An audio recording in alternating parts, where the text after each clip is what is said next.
Mungkin kursi yang kosong bisa diisi dahulu ya. Dan yang tidak berisi semuanya. Oke, sebelumnya marilah kita berdoa dengan membaca Al-Fatihah dan doa baca.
Di pertemuan kita kali ini kita akan membahas mengenai bab 10, yaitu mengapresiasi peradaban Islam pada masa Daulah Bulgaria dan Safawi.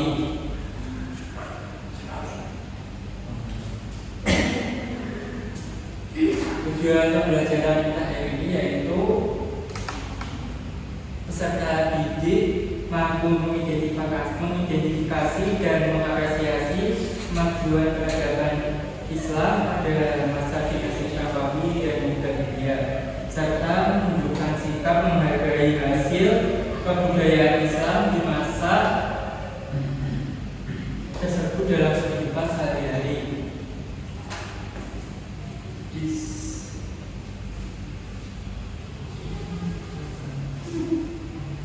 Di depan saya sudah menampilkan infografis mengenai Daulah Bulgaria dan Safawi. Mungkin anak-anak bisa melihat itu adalah sebuah peninggalan dari Kerajaan Bulgaria dan Daulah Safawi. Dari kedua bentuk tersebut, bagaimana agama Islam bisa melahirkan peradaban yang maju dan indah di kedua wilayah ini. Ada yang tahu nggak? Lupa. Oke, ini saya akan membahas sedikit mengenai latar belakang berdirinya dari Daulah Bulgaria Safawi di atas. Oke, Daulah Bulgar berdiri pada tahun didirikan pada tahun 1526 Masehi, didirikan oleh Zahiruddin Muhammad Babur. Babur adalah keturunan langsung dari Timur atau Stenolek dari pihak ayah, dan keturunan Genghis Khan dari pihak ibu. Ia awalnya adalah penguasa kecil dari negara atau yang terletak di Tengah Asia yang diusir dari negerinya. Setelah beberapa kali gagal menaklukkan Samarkand, Babur melakukan perhatiannya di India. Ia berhasil mengalahkan Sultan Tigrarirodi, yaitu penguasa terakhir Sultan Delhi, dalam pertempuran tahun 1526 Masehi. Kemenangan ini menandai berakhirnya Sultanat Delhi dan berdirinya Daulah Mughal di benua India, yang kemudian menjadi salah satu kerajaan Islam terbesar dan termakmur. Oke, itu disampaikan pada Daulah Syafi'i. Daulah Syafi'i didirikan pada tahun 1502 Masehi oleh Ismail I.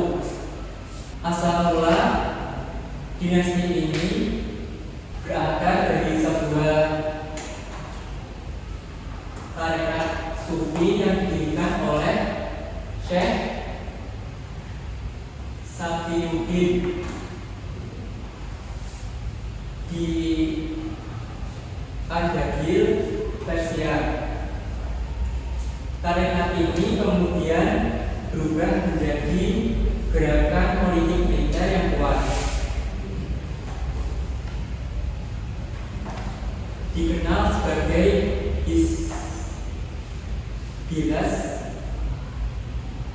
Hizbullah atau Kepala Merah, yang sangat loyal dengan pimpinannya. Pada akhir abad ke-15 Masehi, pimpinan gerakan ini, Ismail I, berhasil melakukan penguasaan lokal dan berada di Persia. Pada tahun 1502 Masehi, ia memproklamirkan dirinya sebagai Syah atau Raja di sana Bis. Ismail I secara resmi menjadikan Syiah Isna Asyariah atau 12 imam sebagai mazhab resmi negara. Hal ini menjadi identitas yang sangat kuat bagi Daulah Syafi'i dan membedakannya secara tajam dengan tetangganya yang Sunni, yaitu Daulah Utsmaniyah.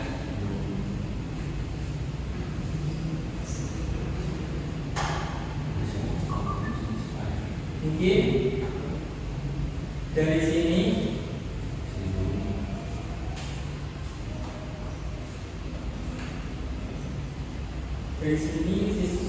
anak-anak sudah memahami tentang tata gerakan berdirinya dari kedua daulah di atas.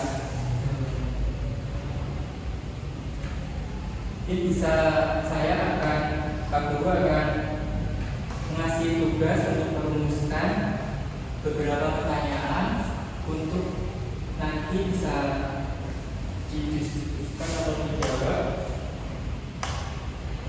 Sebelumnya saya akan membagikan dua kelompok yang terdiri dari 4 anggota orang. Mungkin bisa muncul dari sekarang. Siapa? Bisa Mas Adi bisa gabung ke belakang atau ke depan?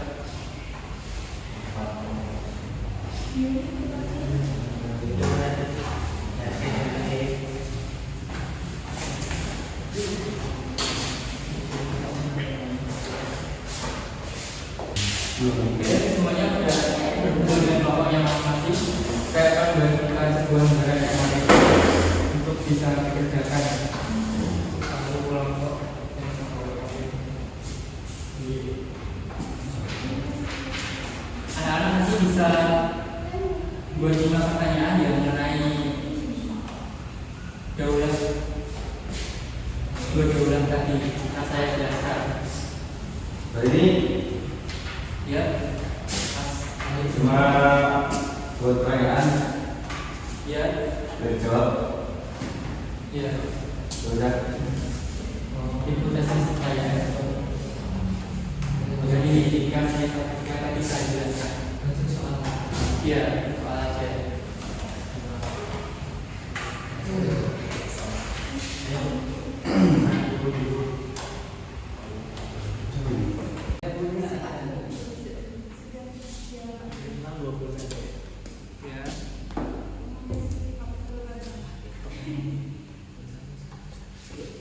Semuanya saling buat soal ya teman-teman.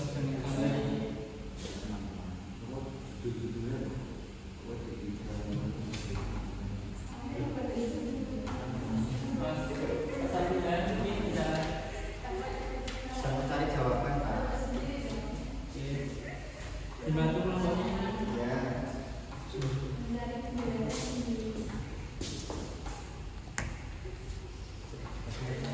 Direktur Pak.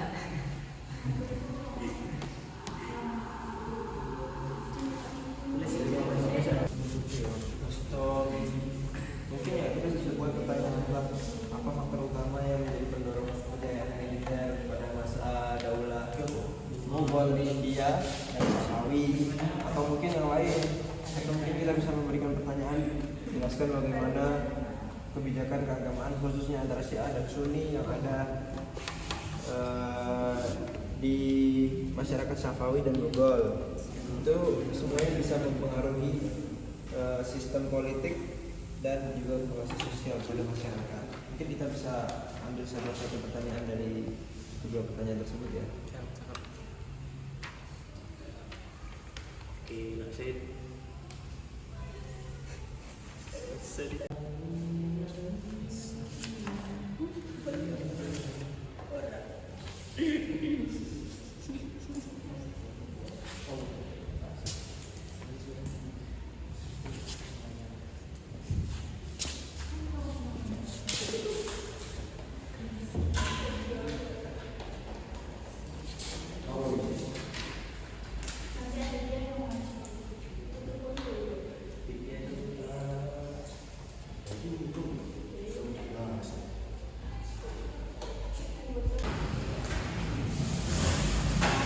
Oke teman-teman, dapat selesai ngerjain.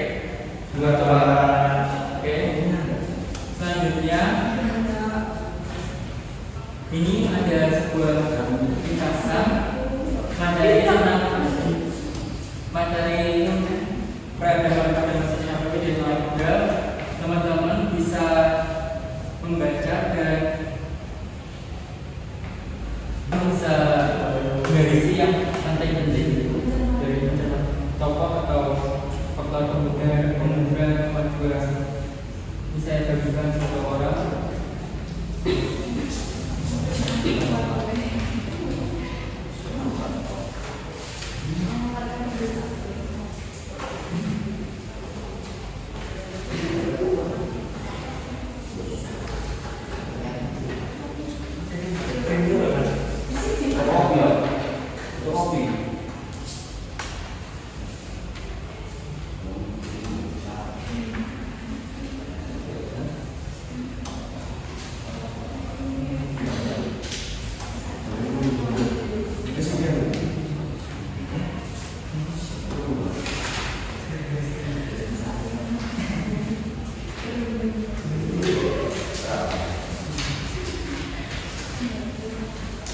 Satu orang bisa dua kelas ya.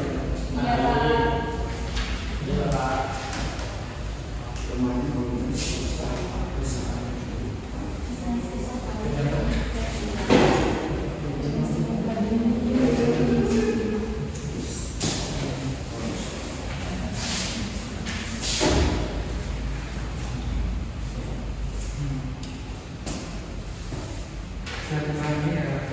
Ya Pak.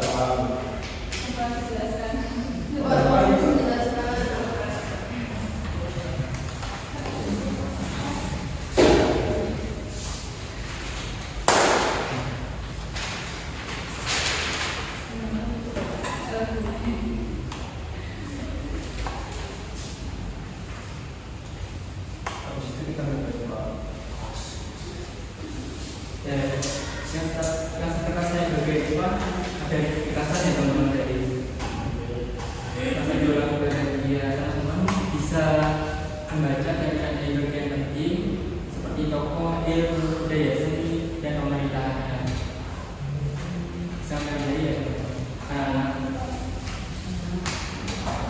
bedanya sama yang tadi apa Pak? Sama yang disuruh buat pertanyaan? Kalau yang tadi itu kan membuat pertanyaan dari apa yang kita Oh, dari ini ini beda lagi ya? beda lagi.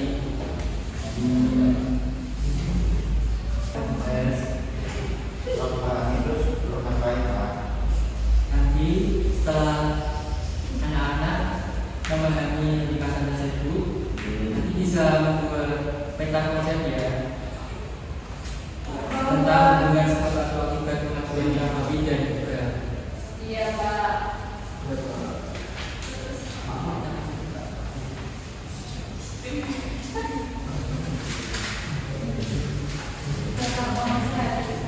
bisa dibuat di Canva ya. Ya. Tadi udah pakai HP, Pak. Boleh. Iya. Tapi jangan dibuat selain Canva ya. Enggak, Pak. Gak boleh banyak. Beda konsep.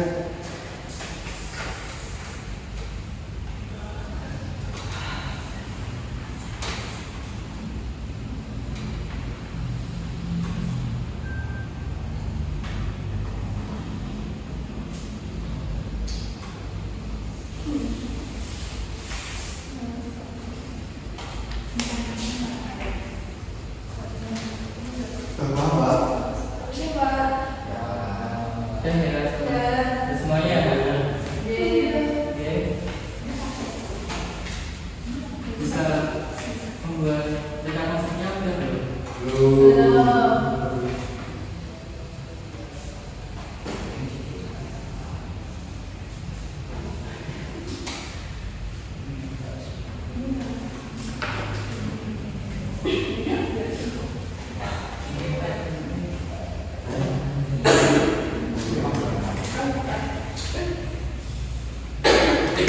Oh yang jahitnya itu kelompok ya. Nah, Ya.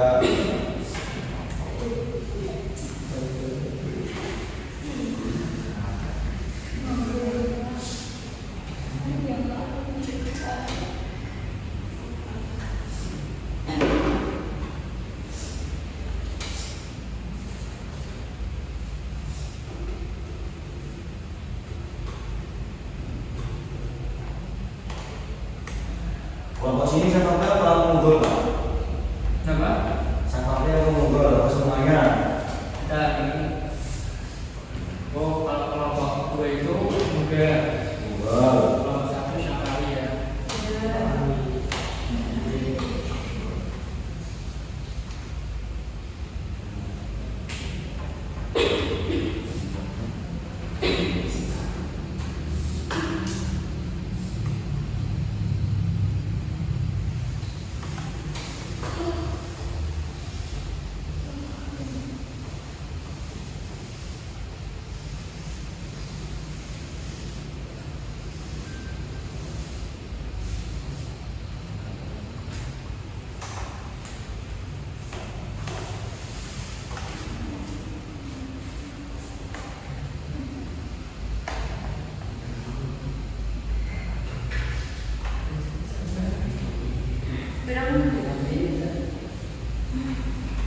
Sudah Pak. Sudah bawa.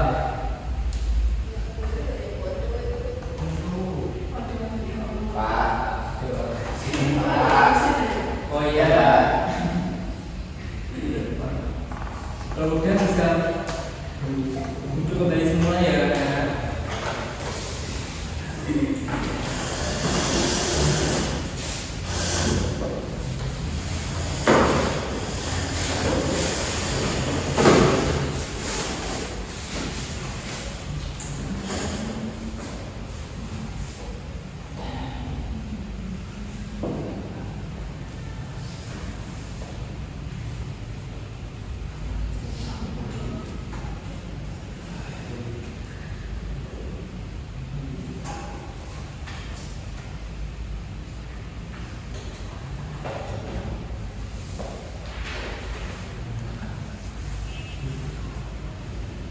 Proposal ini siapa yang mewakili untuk mempresentasikan peta konsep yang kedua? Siapa? Ini Pak. Untuk kelompok 2, siapa yang mewakili? Alian. Suara Adin. Tidak. Aan ya kan? Iya. Oke.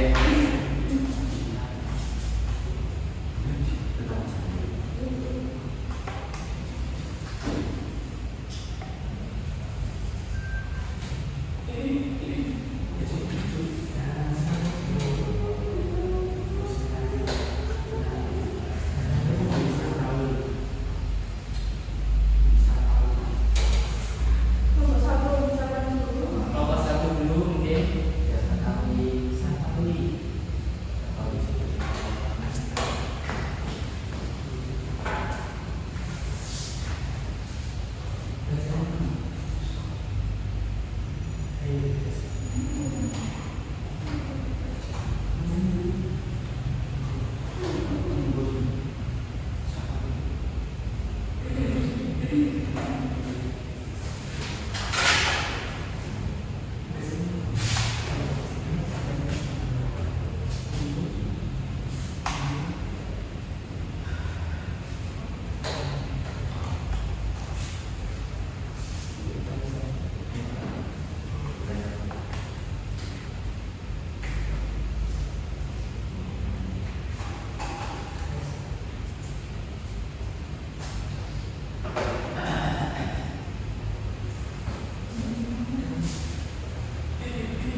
Jadi di sini saya akan menjelaskan tentang peta konsep, yaitu tentang kemajuan internal Syafawi dan dampaknya pada Google. Peta konsep ini berfokus pada kemajuan internal kerajaan Syafawi, yaitu terutama di bawah Syah Akses yang pertama.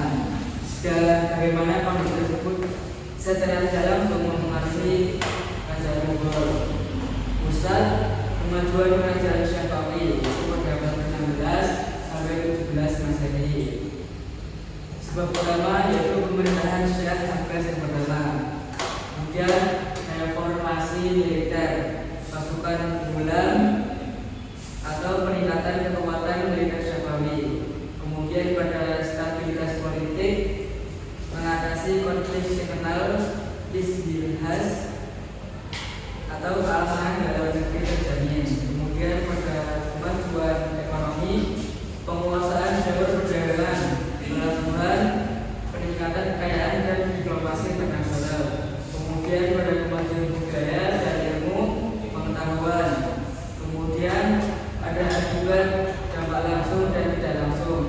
Kemudian peningkatan kepercayaan diri Syafawi, yaitu mampu merebut kembali wilayah yang hilang, misalnya dari tsunami. Kemudian ada perebutan wilayah, yaitu peningkatan kekuatan Syafawi memicu konflik wilayah dengan Mughal, terutama pada wilayah Kandahar, dan meletusnya perang Mughal Syafawi, misalnya pada tahun 1649 sampai 1653 Masehi. Yang terakhir yaitu dampak negatif ke Mughal, yaitu konflik berkepanjangan, pengeluaran militer Mughal meningkat, menguras kekayaan Mughal, satu faktor kelemahan Mughal di kemudian hari. Terima kasih untuk kelompok 1 yang mewakili presentasi yang disampaikan. Mungkin lanjut ke kelompok 2. Siapa yang akan mempresentasikannya?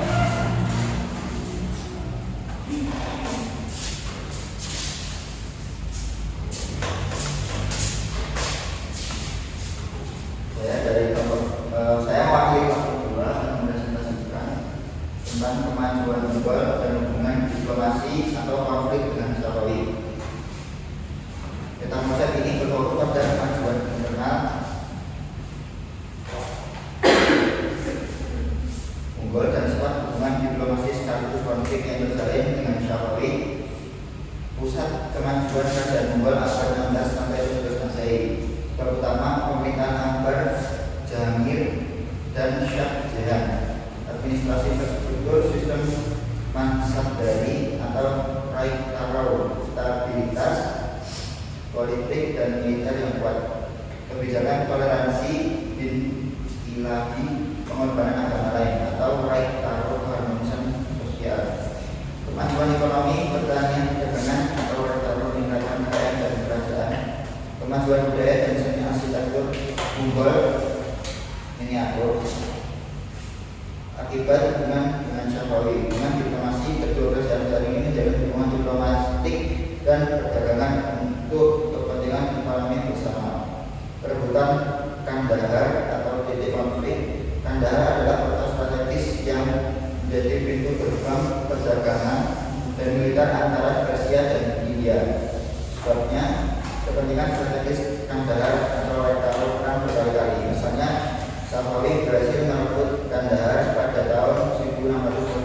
terkait hubungan sebab dan akibat kemajuan Syafawi dan juga